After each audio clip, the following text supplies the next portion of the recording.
had to scale back was because lab testing with legalization went from $136 per SKU to $800 to $1,000 per SKU. Multiply that by 21. Yeah. It's just astronomical how expensive it is to operate in this industry now. Had we not gotten funded by Tuatara Capital in July, we would have died on the vine.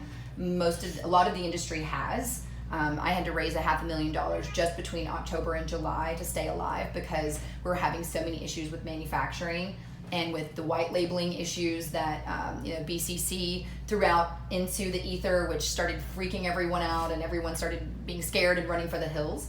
But we survived it, and we're now getting back in stores all over both Southern California, and now we're targeting Northern California.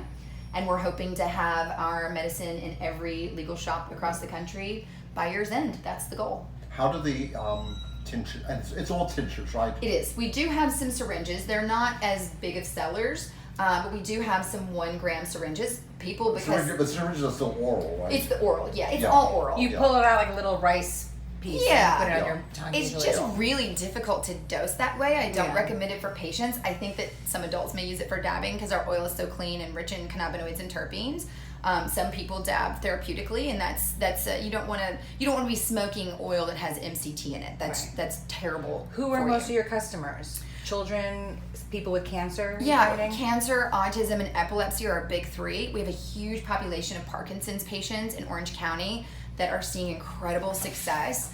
MS, fibromyalgia, PTSD with war vets. I've worked with one of my friends to get him off of 25 medications that he was on. He was able to go to a U2 concert, and the guy wouldn't have been able to pull into the parking lot before, which was really exciting. We've got chronic pain, we've got neurodegenerative disorders, we've got cystic fibrosis, cerebral palsy. I mean, across the board. There's not a whole lot of indications that we have not treated or assisted. I want to go back to the mice we were talking about earlier. Yeah, definitely. Oh, yes, that you have humanized mice. Yes. And they read papers and they go bowling. and they have tiny human ears. No, really. A little spooky. Those of us who grew up with Mickey Mouse, that's a little spooky. It's not what you think. But still, the term does bring up an interest.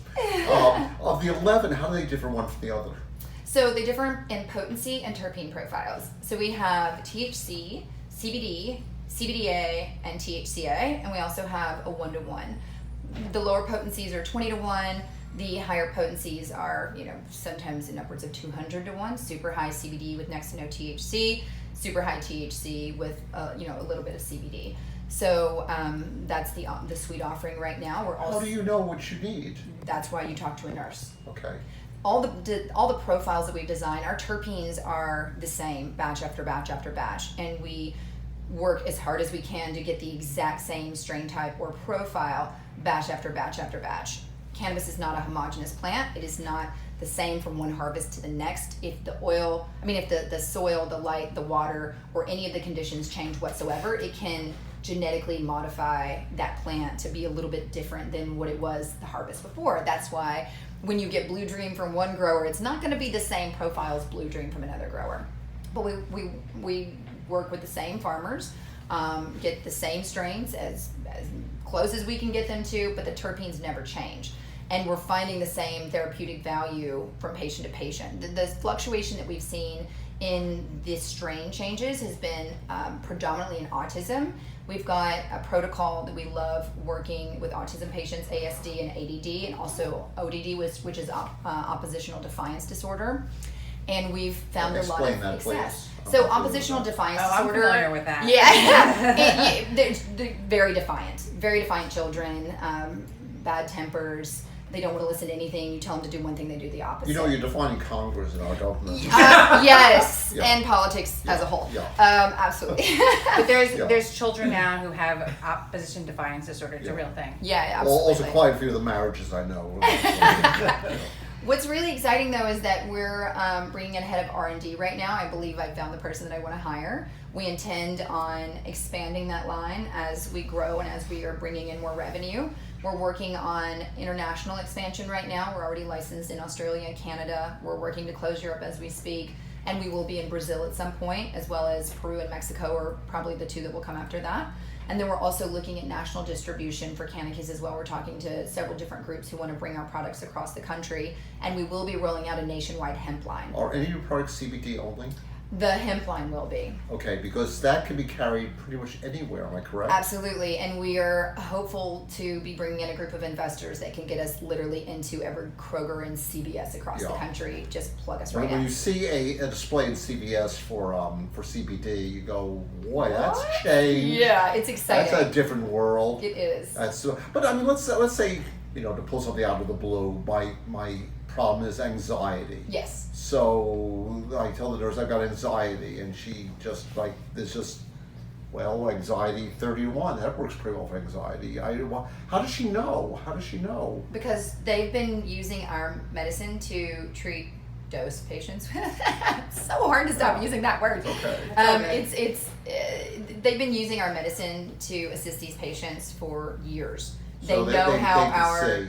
medicine works. They've seen it in thousands of patients at this point. We are tracking their data.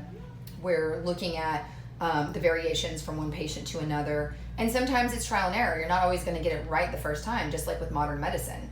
Look at epilepsy. You can go through 5 drugs before you find one that works, if one works at all. You have to change dosing. My daughter's on Keppra for seizures, and we've had to change her dosing a myriad of times to find what works for her body. It's the same with cannabis. In the inside, we're all genetically different. We metabolize things differently. My husband's 6'4.5" and I'm 5'7.5", and I can take 3 times as much cannabis as he can because of how I metabolize things, and he's twice my size. So it really is about the person individually. That's why we, you know, one of the challenges that we're having with our overseas partners is we need your dosing protocols. Well, it's different for every single patient because we are working on doing personalized medicine. Now, to the humanized mice point in the research that we're doing, one of the things that we're really trying to figure out is why is it working and what components of the medicine is working, and is this going to be the same results in every person? Is it just that some people aren't taking enough medicine when they get cancer? Is it that they've gotten to a so late that their cells are so destroyed that they're not going to respond to the cannabis oil the same way that they would if they were newly diagnosed? Because what happens is the sicker you get, the more your immune system breaks and the worse it gets. And at some point it can become beyond repair. And that's why we're seeing patients continue to recur from cancer. That's why we're hoping to use medical cannabis alongside a probiotic that my scientist has invented to do the research that we need to do in order to be able to make the claims that it can be used as a preventative. We're watching patients take cannabis and get cancer free, and then they're going off the cannabis and the cancer's coming back. Whereas we're seeing other patients stay on the cannabis and the cancer is staying away. And one of the discoveries that we've made over the last weeks is telling us why that's happening. So we're submitting patents this week as we speak, and we will start trickling out some of that information hopefully next week when we speak at the Cannabis Science Conference. You know, there's a certain degree of educated